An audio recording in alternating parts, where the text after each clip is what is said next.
Parashat HaShavua, Pekudei.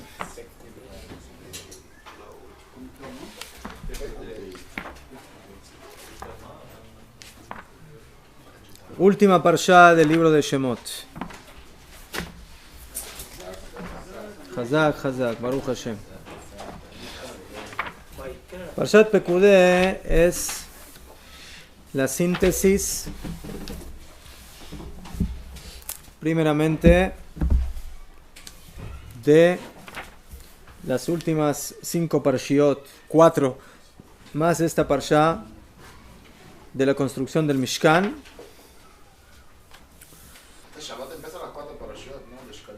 No, ya fue. Shkalim ya fue. Shkalim fue esta semana. Esta semana se interrumpe. La próxima es Parshat Zachor. ¿Sí? La Parsha antes de Purim. Después de Purim está Parshat Pará. Y después viene Parshat HaChodesh. ¿Sí? Antes de Rosh Chodesh Nisan. La Parsha de esta semana, como dijimos, es la síntesis del tema de la construcción del Mishkan, de la preparación de todos sus materiales, de todos sus utensilios, de todo lo que se necesita para su construcción, luego de la orden de Hashem. Y, por supuesto, es también la síntesis de todo el libro de Shemot. Mientras que esta es la meta final, luego de que salimos de Egipto, después de una esclavitud bien dura, continuando con Matan Torah, Har Sinai, la recepción de los 10 mandamientos, de la Torah, y luego la orden de construir el Mishkan del Bait, de la casa para Hashem. Y en esta parsha las cosas se finalizan, se finiquitan, se realizan. Y en ella la Torah nos recuerda todos los materiales que se trajeron, cuánta plata, cuánto oro, sus cantidades, qué se hicieron con ellos. Y además los otros materiales. Y lo que una y otra vez se repite en esta parsha constantemente es las palabras Kasher Tziva Hashem, como fue ordenado por Hashem. Sí, por ejemplo, cuando comienza el capítulo 39, la Torah nos habla de los materiales que se trajeron para manufacturar las vestimentas del Kohen Agadol, de los Kohanim. Y dice la Torah, Vayasu et bigdei HaKodesh, e hicieron las vestiduras de santidad para Aarón, como el Eterno había ordenado a Moshe. Después Pasuk Aleph. Después la Torah pasa a explicar de manera específica cada uno de los begadim, cada una de las vestimentas. En el Pasuk Hei, cuando termina de hablar de la manufacturación del efod, dice la Torah, Kasher tziva Hashem et Moshe, como le ordenó Hashem a Moshe. Luego las piedras que estaban en los hombros del Kohen Agadol, termina diciendo la Torah, Pasuk 7, Kasher tziva Hashem et Moshe, como Hashem le ordenó a Moshe. El Hoshen, donde estaba el pectoral, las 12 piedras, se termina de hacer y dice la Torah, Kasher tziva Hashem et Moshe. El Meil, la túnica, con las campanitas, el Meil de Tejelet, termina de hacerse y dice la Torah, Kasher tziva Hashem et Moshe, como la Hashem le ordenó a Moshe. El Tzitz, la diadema, con el nombre Kodesh la Hashem, se termina de realizar, Pasuk 31, Kasher tziva Hashem et Moshe. Y cuando se termina de hacer todo en forma general, dice la Torá, Batejel kol avodat Mishkan el Moed, y se terminó toda la obra del tabernáculo, del Mishkan. Vayasú bene Israel, y los hijos de Israel hicieron conforme a todo lo que el Eterno le había ordenado a Moshe, así hicieron.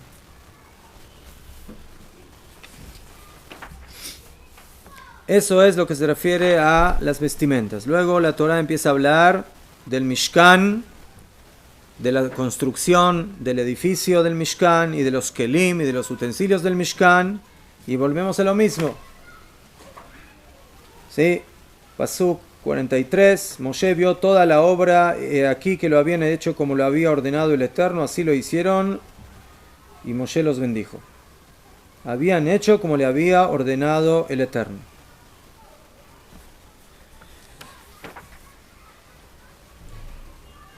Y después, esto es cuando todo está listo para empezar a funcionar.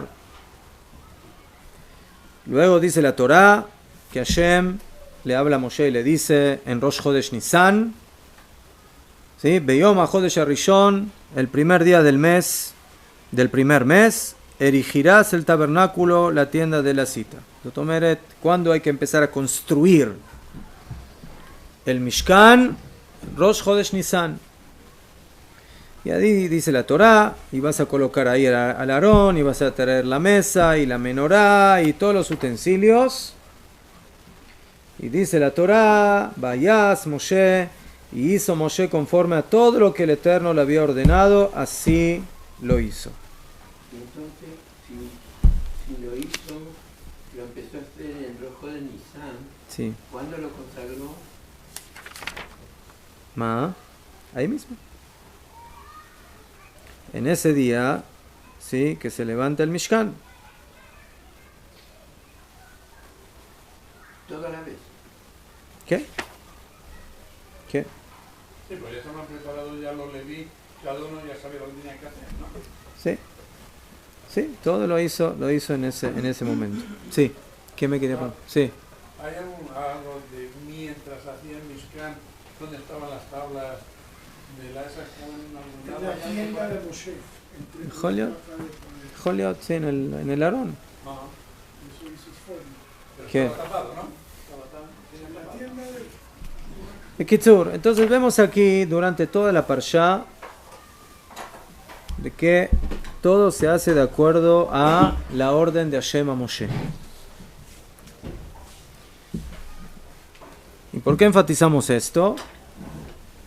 Porque Bezat Hashem hoy quiero terminar con el tema que empezamos las 2 semanas anteriores en Parshat Kitizá y Parshat Vayakel, donde empezamos a ver el enfrentamiento y la diferenciación entre el judaísmo y el cristianismo, y básicamente la diferencia esencial que hay entre Am Israel y todo lo demás, pero específicamente en este tema, en el mundo cristiano, es por supuesto el Kasher Tzivah Hashem, como Hashem ordenó. Am Israel es el pueblo Shemekayem Tzivui a Elohim, que cumple con la voluntad y con la orden de Hashem. Sin preguntar, sin discutir, nosotros contemplamos, analizamos y cumplimos con la voluntad de Akadosh Baruj Hu. Y todo lo que se aparta de ese camino está dentro de lo que es el Olam HaAvodah Zarah, el mundo de la idolatría. El querer buscar otros caminos, el querer buscar otras formas. Pero, por supuesto, en esto hay el punto de la orden de Hashem, pero por otro lado está el punto de que Hashem eligió al pueblo de Israel para que ellos cumplan con su voluntad y ellos manifiesten su presencia en el mundo, cumpliendo con las mitzvot de la Torah. Y en el mundo de la Nosrut encontramos básicamente los 2 problemas. El problema de que primeramente Am Israel deja de ser el pueblo elegido, pero ahí viene el problema, que en el momento que Am Israel deja de ser el pueblo elegido, automáticamente la Torá deja de ser relevante. Y por eso no es casualidad de que en el momento de que los fundadores del cristianismo dijeron de que ya no hay un pueblo elegido y que Dios abandonó a ese pueblo elegido, la consecuencia directa e inmediata fue de que esa gente que hizo con la Torá la abandonó. Porque el que abandona al pueblo de Israel, el que no cree en la eternidad de Am Israel, automáticamente se está desconectando de la eternidad de la Torá. Porque Torá e Israel no son dos cosas, sino que son una sola cosa. Uno es el manifestante y otro es lo que se manifiesta por medio de él. Am Israel es el que lo manifiesta, la Torá es la que es manifestada por medio de nuestro pueblo. Y para esto vamos a continuar un poquitito con las fuentes que tenemos, que otra vez, como hemos comentado, son fuentes que fueron censuradas en la historia, tanto a nivel talmúdico como a nivel del Rambam, etc. Pero bueno, Baruch Hashem, contra los escritos auténticos no hay cómo luchar y ellos están ahí presentes.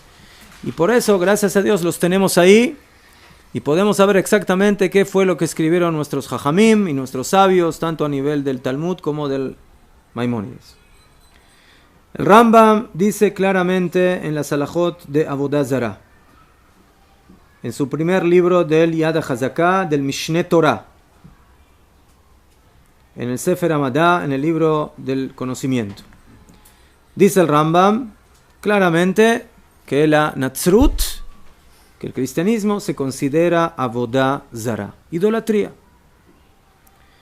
Esta es una halajá simple y clara que fue censurada y quitada del Rambam. Cuando uno abre el libro del Rambam y analiza ese capítulo donde aparecen esas halajot, que es el capítulo 9, ¿sí?, de las leyes de Avodah Zarah, y todo esto por supuesto está basado en lo que dice el Talmud, en el tratado de Avodah Zarah. El Talmud nos dice de que antes de que comienzan las fiestas de los Goim, de la idolatría, no se puede hacer negocios con los Goim unos días antes y unos días después. ¿Por qué? ¿Cuál es el motivo?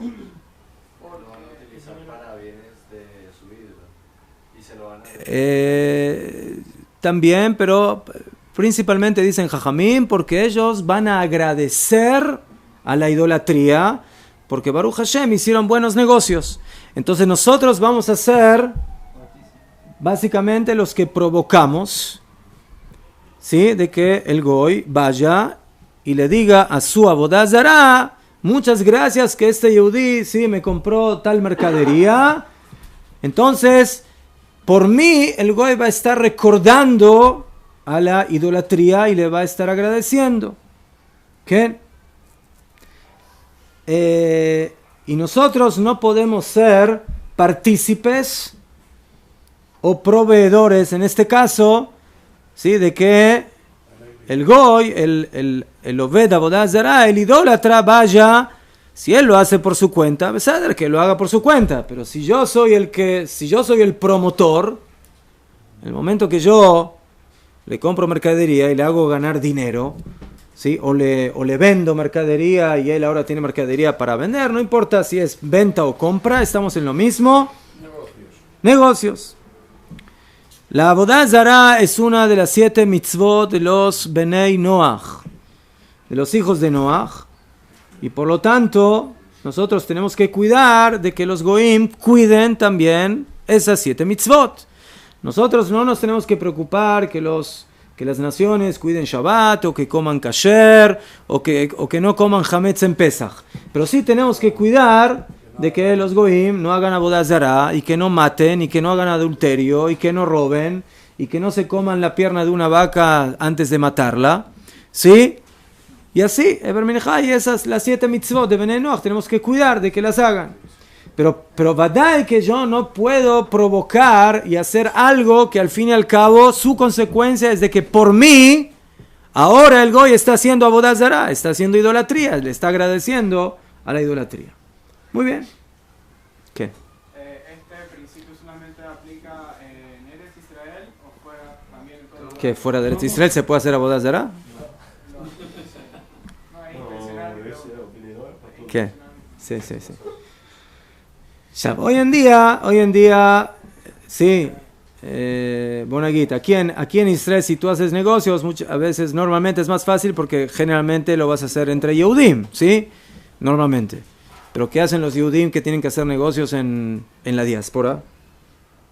¿Sí? ¿Cómo van a hacer negocios? Si hay fiestas y van a ir a agradecer a la iglesia y demás. Entonces hay quienes dicen de que hoy en día en realidad los idólatras hacen idolatría, pero no la hacen por idolatría en sí misma, sino que es algo que lo hacen por inercia o por costumbre, así, pero no es de que son ideólogos de la idolatría propiamente dicha, pero bueno, se encuentra, entre comillas, permisos para que los Yehudim puedan hacer negocios a pesar de la prohibición básica. Allá. En ese capítulo de las leyes de avodah zará, aparece la halajá Aleph, aparece la halajá Bet, 2, aparece la halajá Gimel, 3, y después aparece la halajá Hey, 5. ¿Qué halajá falta? Dalet, desapareció, el Rambam se olvidó de una halajá. ¿Qué cosa, no? El Rambam era medio olvidadizo. Tenía laguna, sí, justo ahí le vino una laguna. Tenía trabajo, Estaba en otras cosas. Sí, justo le vino, se fue a tomar una copita en la mitad, no sé. No hay halajá Dalet, por supuesto. En los textos del Mishneh Torah, pero ciertamente estamos hablando aquí de la censura. La censura quitó ahí una halajá que no le gustó, que no le pareció. ¿Y cuál es esa halajá? Dalet. Otra vez, en textos nuevos hoy en día y en los libros ya los están sacando. ¿Sí? ¿Desde cuándo más o menos corrigieron eso? Interesante, no sé. Los últimos 10 años. No, antes, no, bastante antes. Sí.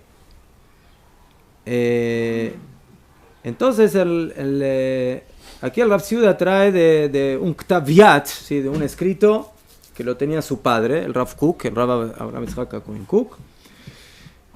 Y básicamente, regresaron algo que le habían robado al Rambam. O sea, al Rambam le robaron una halajá y lo que hicieron nuestros jajamim modernos fue regresar el hurto, simplemente. ¿Sí? O sea, eso estaba ahí en el Rambam. El Rambam dice, Anotzrim, Ovdei Avodah Zarah Hem, son idólatras. Veyom Rishon, y el domingo, Hu Yom Eidam, es el día de su fiesta. Esas son, ¿sí?, las palabras. Otra vez, hay textos en los cuales aparece Edomim, edomitas o persas, pero otra vez, ¿sí?, se está refiriendo aquí claramente, de acuerdo a los textos auténticos, a los Notzrim. Muy bien. Esa división que hacen algunos actualmente de agarrar el Shabbat, siendo ellos mismos pertenecientes a los cristianos sabatistas, los sabatistas. ¡Beseder!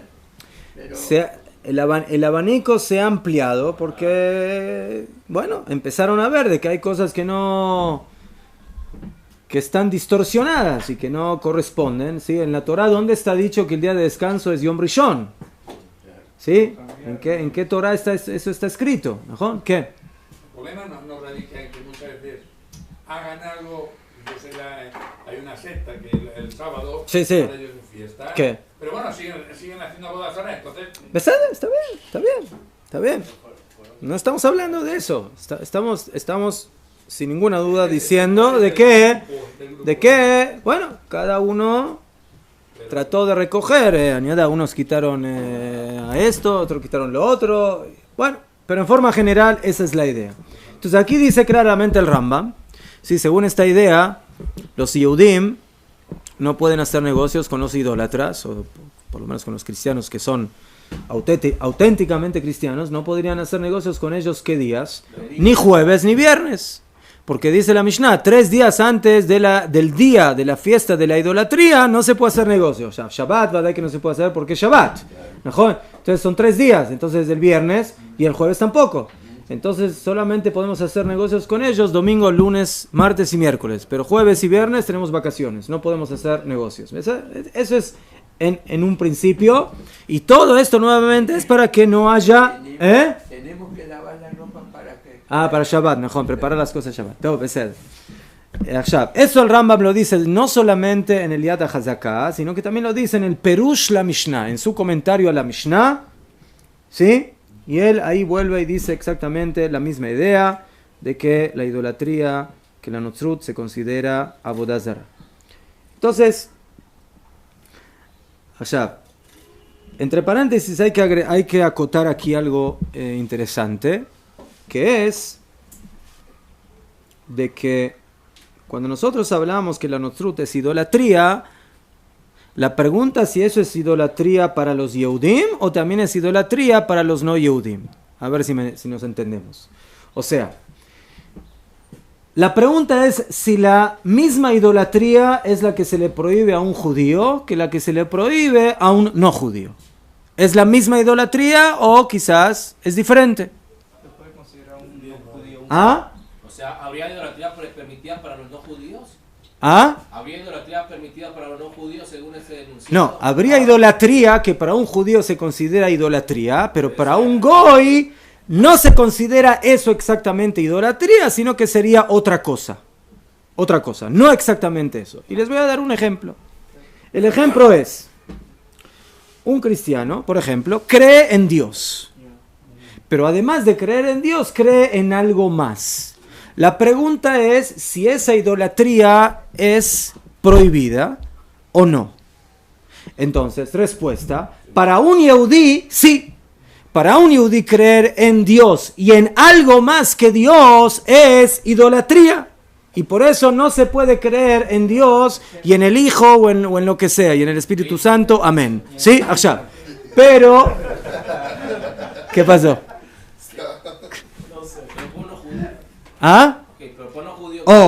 El no judío. Si un no judío dice, yo creo en Dios, pero yo creo que Dios tiene un socio.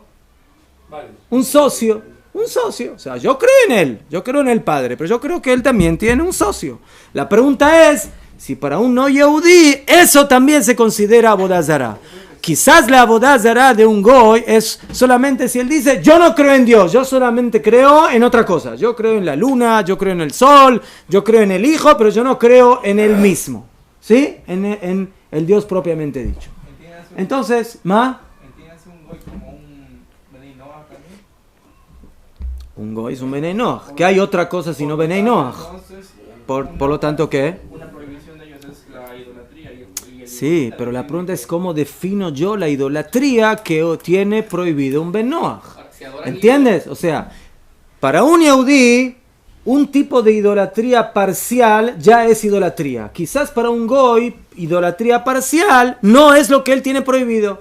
Él quizás tiene prohibido una idolatría total, absoluta. Pero si es parcial, quizás la Torah no se lo prohibió. Desde que hay imágenes ya ahí la cosa queda más clara. Otra vez.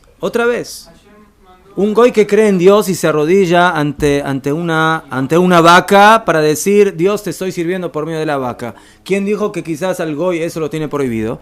Quizás el yehudí lo tiene prohibido. La Torah le dijo al yehudí, no te hagas estatuas.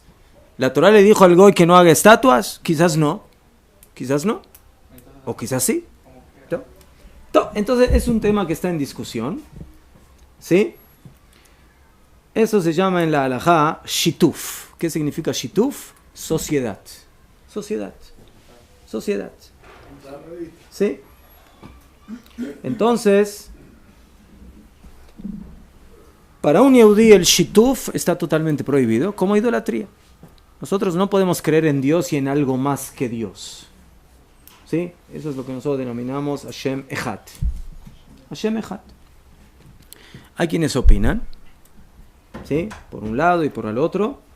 Sí, hay quienes dicen que el goy también tiene que cuidarse en eso, pero hay quienes dicen que no, que el goy no tiene la prohibición de creer en algo más además de Dios, sino que si cree en Dios y cree en algo más, entonces quizá no está definido de la manera absoluta como una idolatría propiamente dicha. Pero, según el Rambam, sin ninguna duda, ¿sí? No hay discusión, el Rambam dice claramente que la Notzrut se considera Avodah Zará en todo caso, en toda situación. Sí. Yo para mí, entiendo, igual que por qué Hashem mandó el diluvio. Porque la gente tenía idolatría. ¿Qué? No tenía idolatría. Solamente creía ¿Sí? en Hashem. ¿Mejor? Entonces nada más que creía en él. No tenía, entonces estamos hablando de... No, pero puede ser de que la gente en la época del diluvio ya no creía en Hashem, solamente creían en otras cosas, pero no creían en él. Yo estoy hablando de una persona que cree en Dios, pero Dios tiene un apoyo, tiene un socio, ¿sí? Pero en el momento que la idolatría desvía lo que es Hashem a otras personas, estoy de acuerdo. Cosas, entonces el cristiano no estoy hablando de que es una mitzvah hacer algo así. Solamente es como entonces, por eso estoy diciendo, sí, es como decir, bueno, la prohibición auténtica de carne con leche es, o sea, aquí estamos en asunto de definiciones, sí, o sea, carne con leche es carne vacuna con leche. Bueno, ¿y qué pasa si es pollo? Entonces, bueno, pollo ya es de Rabanán, ya no es de la Torah, ¿me entiendes? Entonces, pero bueno, eso solamente entre paréntesis, ¿sí? ¿Cómo podemos entender cuando se acaba de decir que el Yehudí tiene que ayudar al Goy o al Benino a que no cometa idolatría? El Goy, el Yehudí se tiene que encargar de que el Goy no haga cosas prohibidas por su culpa. O sea, en el momento que yo hago negocios con el Goy un día antes de su fiesta, entonces él, ¿qué va a hacer? Al otro día cuando vaya a hacer sus sacrificios, te va a decir... Gracias Dios mío, a quien está rezando, que este judío me compró tal cosa. Entonces, gracias a ti, el Goy está haciendo ahora idolatría, está agradeciéndole a su idolatría. ¿Desde el punto de vista de la idolatría prohibida para un judío o desde el punto de vista de la idolatría prohibida para un Goy? ¿A qué te refieres? Usted acabó de explicar, entiendo yo, que hay un tipo de idolatría que es prohibido para un judío. ¿Qué? ¿Ok? Y hay un nivel, no sé entonces por eso dijo, eso está en discusión. O sea, para un Yehudí no hay duda de que eso es Avodah Zará. Es Avodah Zará. O sea, el cristianismo para el Yehudí es Avodah Zará. Ya, para el Goy, ahí ya hay discusión. Por eso digo, para el Goy mismo. Si el Goy mismo hace eso, o sea, para mí eso se considera idolatría 100%. 100%. ¿Ah? Entonces por eso dice, según el Din, según el Ikar Adin, hay que tener cuidado de eso. Otra vez, los Jajamim encontraron el permiso, porque dicen de que hoy en día los idólatras no son idólatras ideológicos, filosóficos, no están apegados a la idolatría, simplemente lo hacen por costumbre, por añodea, porque así los llevaron desde niños, pero no es que lo hacen de manera... Sí. El concepto de idolatría es uno solo. No, ¿Eh? En la Torah, la idolatría es un concepto. Sí, pero la Torah, ¿a quién se la dieron? A Am Israel. No a los Goyim. A Am Israel le dieron la Torah. Idolatría, o sea, ¿en qué momento se ven los niveles? Pero en las 7 leyes de Noah, entonces, ¿ah? y en las 7 leyes no está ¿Ya fe? especificado, En las siete leyes de Noah hay una prohibición que se llama idolatría. La pregunta es, ¿a qué se refiere esa idolatría? Entonces, ¿Mejor? El mahloket está, ¿cuál es la definición exacta de idolatría que un goy tiene prohibido? Exactamente. Esa es la discusión. Y el resto de los días de la semana, o sea, no se puede hacer comercio ciertos días. Pero aparte aparte de eso, ¿hay alguna prohibición acerca de cierto tipo de mercadería? Hay gente que le vende No importa, porque el goy, tú le compraste al goy una mesa, o le compraste pan, o le compraste una silla, o le compraste tuercas. Él va a ir al otro día a la iglesia y ¿qué va a decir? Gracias, que yo qué sé, Júpiter, que este judío me compró tuercas, o me compró una mesa, o me compró sillas. ¿Qué diferencia hay? Es lo mismo. Él ganó. Él ganó dinero, no tiene diferencia. Mira, nunca vieron que cuando uno compra la primera venta que hace, sacan el, ¿cómo se llama? La cruz, y la besan y le dicen gracias Diosito mío de que la primera venta, ¿no? ¿No? Entonces, ¿eso qué es? Es que lo agradecerle a la boda Zara. ¿Sí? ¿Y gracias a quién se hizo eso? ¿Quién fue el que provocó eso? ¿El Yehudi? ¿Qué compró? Ajá. Todo. Bueno, entonces eso es un tema que hay que analizarlo, pero lo dejamos por ahora entre paréntesis. Cuando hablamos del Islam, la halajá ya cambia. A pesar de que hoy en día nosotros diríamos que nuestra lucha sangrienta aquí en Eretz Israel principalmente es con el mundo del Islam, pero en temas de religión, sin ninguna duda de que nosotros estamos mucho más cerca, o mejor dicho al revés, el Islam está mucho más cerca del judaísmo que el cristianismo. ¿Por qué? Porque ellos creen en Allah, ellos creen en Hashem, ellos no creen en que Dios tiene un hijo, que tiene algo, que tiene algún familiar. ¿Sí? ¿Qué pasó? ¿Qué pasó? ¿Qué te ríes? Este tema es muy chistoso. Pero esta familiaridad es graciosa. La cosa de Mohammed, ¿cómo que pasa? Mohammed, ahí está el problema. ¿Sí? O sea, no solamente eso, los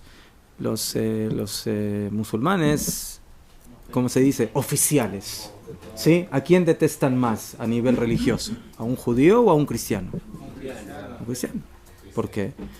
Porque ¿ves? Ellos dicen que los judíos también no creen en Mahoma, ¿ves? Pero en el concepto ideológico religioso ellos entienden de que, bueno, Ibrahim, Abraham vino, ellos también vienen de Abraham, ellos saben que Ismael viene de Abraham y que es la religión monoteísta, etcétera, más el cristianismo, sí, ellos tienen que comer carne de un shohet. ¿De qué shohet van a comer? ¿De un shohet judío o de un shohet cristiano? ¿Te va a decir que van a comer del de cristiano y del Brit Milá? Todas esas cosas, por supuesto, las basan en el mundo judío. ¿Sí? Hasta tal punto que ellos no dicen que Muhammad es el hijo de Dios. Ellos dicen que es un shaliach enviado por Dios, exactamente como van, Le'avdalot, diferenciando, ¿sí?, de la luz a la oscuridad y del día a la noche, de que Hashem lo envió a Moshe. Nosotros no decimos de que Moshe es el hijo de Dios. Nosotros decimos de que Moshe es el enviado, es el Sheliach de Akadosh Baruj Hu para entregarnos la Torah, etc. Ellos dicen algo parecido respecto a Muhammad, de que Hashem dijo hasta acá Moshe, hasta aquí la profecía de Moshe, ¿sí? Y de ahora en adelante el verdadero profeta, el verdadero enviado de Dios se llama Muhammad. Ese es básicamente el punto. Pero definir eso como Avodah Zará va a dar de que el camino está bastante lejos. Vadai. Sí, el problema, como ya dijimos, principal en el mundo cristiano es los atributos humanos, materiales a Dios. Eso, según la halajá, según la Torá, se denomina Avodah Zará. ¿Sí? Y no importa si la criatura es una estatua, si es el sol, si son las estrellas, o si es una persona. El momento que yo hago de una criatura un Dios, eso se considera Avodah Zará. Los musulmanes no le dan una forma a Dios. ¿Sí? Muhammad es un nabí, es un punto, pero ese es un detalle dentro de la tergiversación de su religión. ¿Sí? Los atributos humanos y qué más. ¿Humanos? El cristianismo le da atributos humanos a Dios. Dice de que se transformó en un Dios. ¿sí? De que se transformó en un feto en el vientre de su madre y de ahí se formó y salió como un hombre divino. Sí, así también lo dice el Sefer Kuzari, Rabbi Yehuda Levi. Nitgashma ha'elokut, se materializó la divinidad, se transformó en un feto en el vientre de una virgen, de una familia importante de Am Israel. ¿Sí? Tomeret.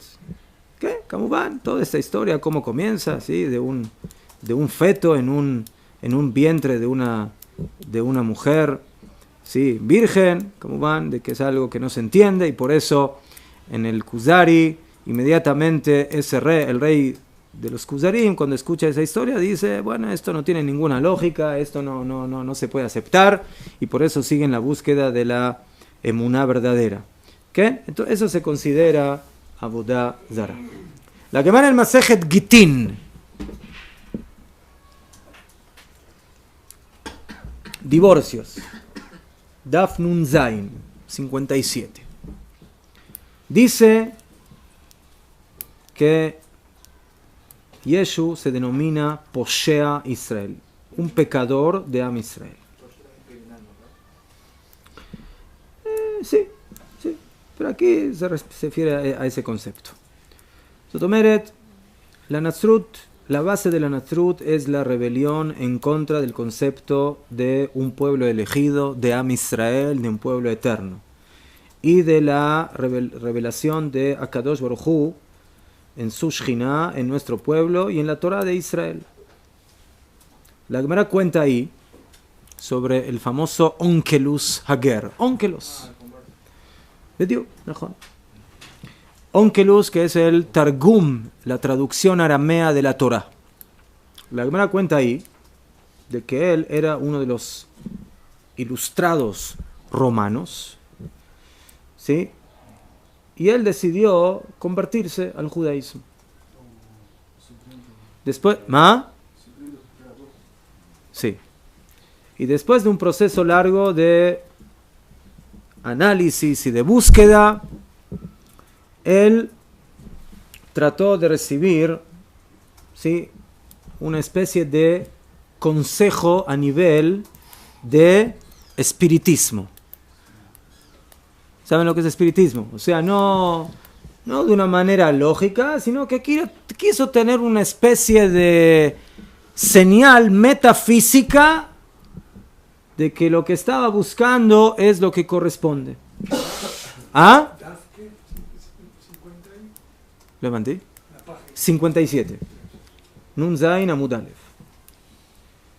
Entonces la Gemara cuenta que se dirigió a 3 goim para ver qué opinan.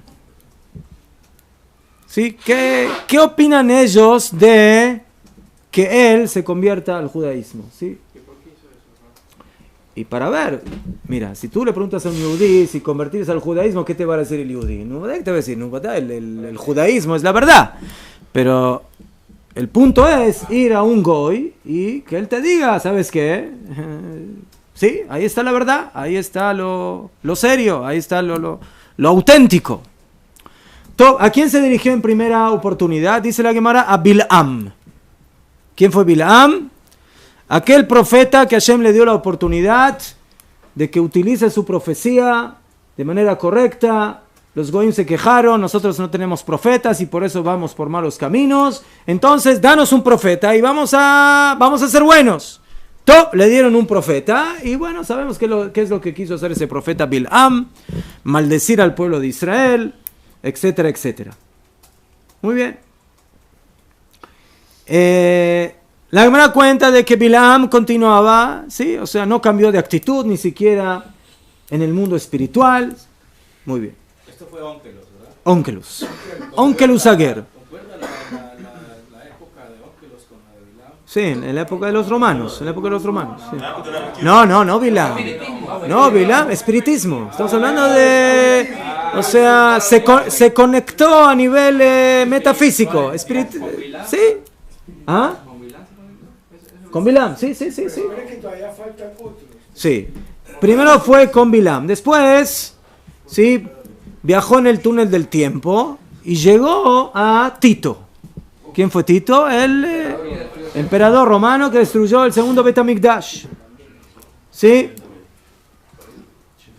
Entonces, él vio ahí también de que cada día recibía un nuevo castigo, o sea, para que no se aburra, ¿sí? Para que no se aburra Tito, entonces no le dan cada día el mismo castigo, ¿sí? Cada día le dan uno nuevo, ¿sí? Para que, si no es aburrido, ¿sí? Es aburrido. ¿Tó? Pero Canire, que ahí tampoco no recibió lo que estaba buscando, hizo otro nisayón más, otra prueba más. ¿Y a dónde llegó? Dicen Jajamim que llegó a lo de Poshea Israel, llegó a lo de Yeshu. ¿Qué? Entonces otra vez, todo esto es a nivel así, espiritismo, así de maneras no convencionales. Y dentro de esa plática que tiene con Yeshu, cuenta la Gemara, ¿sí? De que Yeshu Anotzri es juzgado todos los días Betzoa Rotachat, en estiércol candente. Así dice la Gemara. ¿Ah? Tzoa Rotachat. Tzoa son las necesidades, Rotachat, excrementos, ¿sí? Candentes. Ya otra vez, la Gemara, como van, cuando dice algo así, está simbolizando algo. O sea, ¿qué es lo que está diciendo la Gemara con eso? ¿Sí? Yo creo que estar siendo cocinado en agua caliente hirviendo tampoco no debe ser muy agradable. ¿Sí? Entonces, ¿qué significa esta tzoa rotaja de la cual habla la Gemara? Entonces, Rav Kook explica qué es la tzoa. La tzoa simboliza el desperdicio. La persona come y hace sus necesidades, Esas necesidades son el desperdicio del alimento de la persona. Eso es por un lado. ¿Qué significa algo que está hirviendo? ¿Qué es algo que está hirviendo? Que todavía está vigente. Bediuk. Que está vigente y que es algo efervescente, ¿sí? Cuando el agua hace burbujas, ¿sí? Está burbujeante, está efervescente. Entonces aquí la Gemara, no es constante, porque puede haber algo que está constante, pero no es efervescente, no está burbujeando. Está en ebullición. Ebulliendo, exactamente, está en efervescencia. Entonces, esta definición de lo que es Yeshu en la Gemara, Caniré, ¿qué es lo que quiere decir? Quiere decir de que la Gemara quiere representar en esa definición quién era Yeshu. ¿Quién era él? En el aspecto espiritual. O sea, si yo hablo de Tzoa, ¿de qué estoy hablando aquí? Estoy hablando de desperdicios, ¿sí? De algo bajo, de algo corrupto, de algo detestante. De algo detestable. Si yo hablo de algo efervescente, ¿de qué estoy hablando? ¿Qué es algo efervescente, algo burbujeante? ¿Qué puede representar? ¿Ah? No, él está muerto. No, pero yo estoy hablando de él como persona. ¿Qué es algo burbujeante? ¿Sí? ¿Qué es una persona burbujeante, efervescente? ¿Qué es? No que está. Cuando estuvo, ¿qué fue? ¿Qué significa? Violenta. Revolucionaria. ¿Qué? Algo parecido. Carismática. Una persona carismática. Una persona que llama la atención. Que bediuk. Que mueve. O sea, no es un pobrecito, sí, que no sabe de nada. Es un hombre que tiene carisma, es un hombre que tiene fuerza, que tiene influencia. Bediuk, exactamente. O sea, aquí es la unión más peligrosa. ¿Por qué? Porque una persona que es carismática, que es efervescente, pero es corrupta y convence, Eso es lo más peligroso que hay. Eso es lo más peligroso que hay. En ese aspecto el mundo cristiano, ¿en qué se caracteriza? Se caracteriza en lo que llamamos la misión. Sí, o sea, los musulmanes no son misioneros. Beseder, sí, si aceptas bien y si no te cortan la cabeza, pero Beseder, está bien. Es otra técnica, es otra técnica. Najón. Pero la misión, ¿qué es? Cumplir la misión. O sea, persuasión. O sea, traer ese carisma de demostrarte, yo tengo la verdad, yo tengo ¿sí? Cuando en realidad sabemos de que eso, por supuesto, es la transversión y es la idolatría, etcétera, etcétera. Muy bien. Entonces, Yeshu era un hombre talentoso, era un hombre que tenía poderes. Hay una Gemara, creo que dice que utilizaba el nombre de Hashem, el nombre de Dios, Najón, brujo, exactamente, Najón. O sea, no, Najón, que podía volar, o sea, tenía poderes extranaturales. ¿Ma?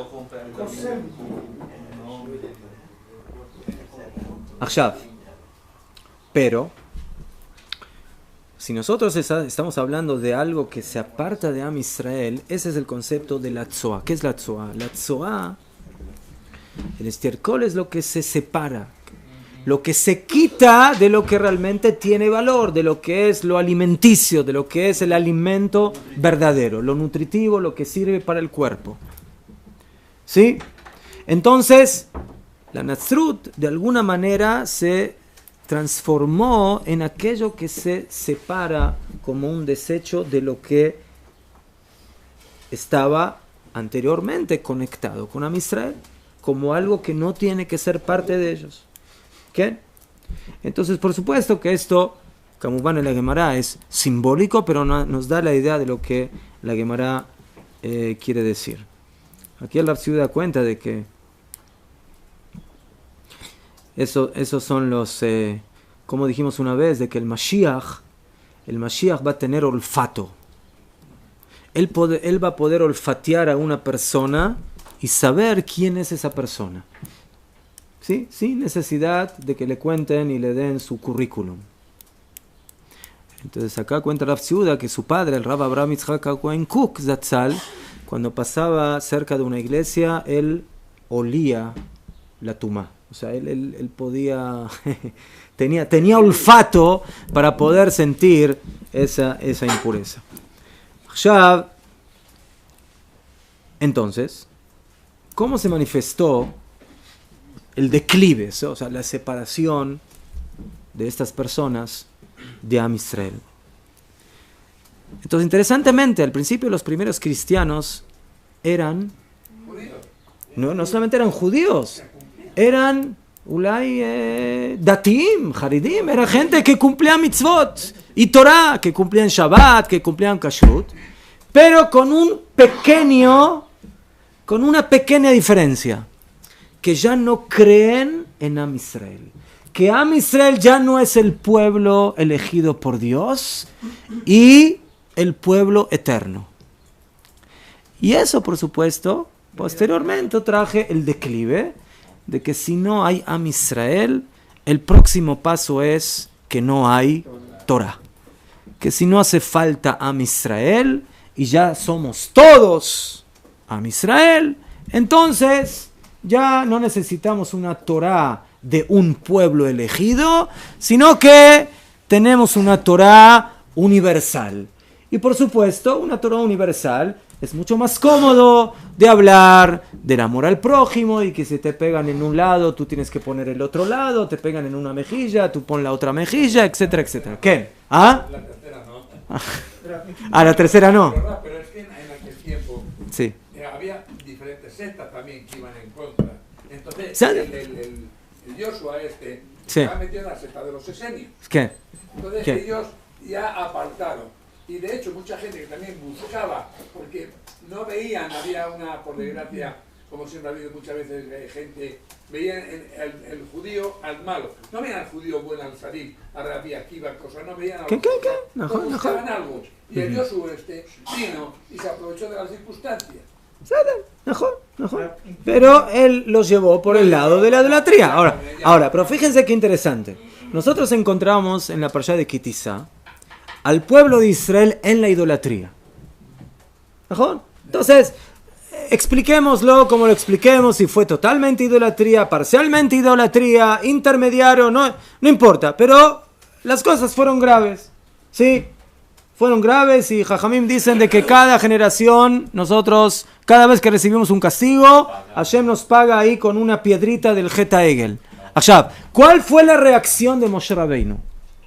O sea, ¿cuál hubiera sido la reacción normal? Bueno, vamos a cambiar de pueblo. Esa es la reacción.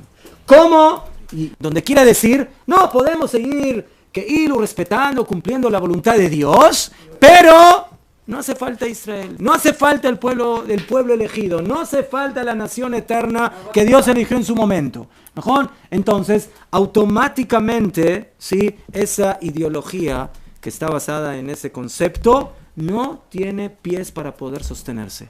De ninguna manera.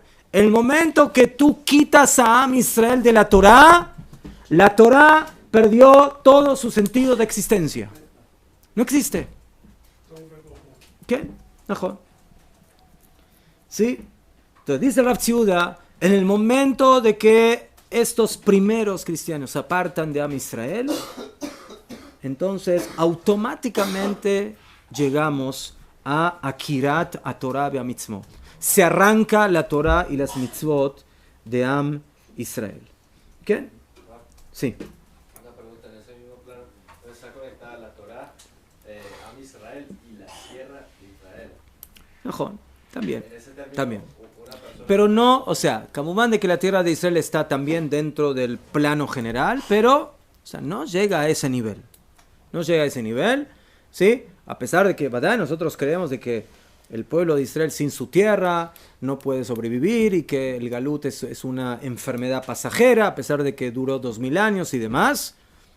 Pero aquí el enfoque no fue tanto en Eretz Israel, el enfoque fue principalmente en la desconexión de la nación elegida. Lo digo es como por la razón de que puede ser esa manchita también que se tiene, que se puede tener, algún... Dejolio. Sí. Sí. Entonces por eso es tan grave de que un yehudí diga, o sea, yo me conformo con la Torá y no necesito del pueblo de Israel. Una persona que dice así está pecando de alguna manera en la ideología cristiana. O sea, de alguna manera, a pesar de que puede ser un yehudí que tiene kippah y que tiene sombrero y que tienes lo que tú quieras, pero en el momento que esa es su identidad de lo que es el judaísmo y dice...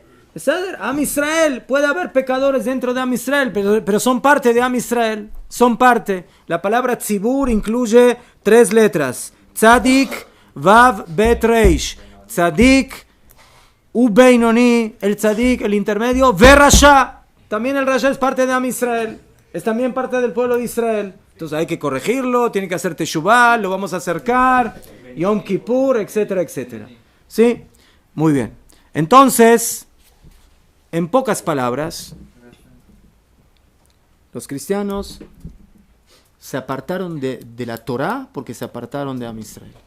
Pero tenemos que entender cuál fue el fondo. El fondo fue Am Israel. Ese fue el principal punto. ¿Sí? Lo otro ya fue la consecuencia directa. Eso fue la ramificación del tema del cumplimiento de Torá y de Mitzvot. Y para terminar...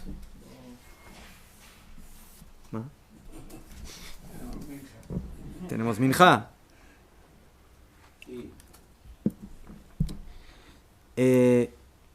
La Gemara cuenta un sipur muy interesante sobre Yeshu. Yeshu era un denominado Bajur Yeshiva. ¿Saben lo que es un Bajur Yeshiva? Lo que son ustedes. Así que tengan cuidado, ¿eh?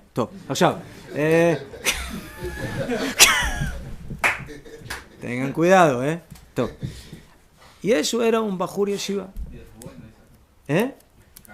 Sí, mejor. Y él era alumno de uno de los Tanaim. de los sabios de la Mishnah, Yehoshua ben Prachia. Uno de los Jajamim que aparece en el Talmud, en el Pirkei Avot, ¿no? Estamos hablando en el principio de la época de los Hashmonaim. Al principio de la época de los Hashmonaim, ¿sí? Las cosas volvieron a crecer espiritualmente, se regresó al Beit HaMikdash, como sabemos, la menorá, el milagro de Hanukkah. Pero luego empezó una decadencia paulatina de nuestro pueblo, hasta que se perdió el Beit HaMikdash, llegaron los romanos, se destruyó, o sea, lo que sabemos en la historia. ¿Sí? Había una situación tensa entre el reinado y los Jajamim, y la Gemara cuenta de que Yoshua ben Prachia se tuvo que escapar de Jerusalén a Alexandría. ¿Sí? ¿Dónde está Alexandría? ¿En dónde?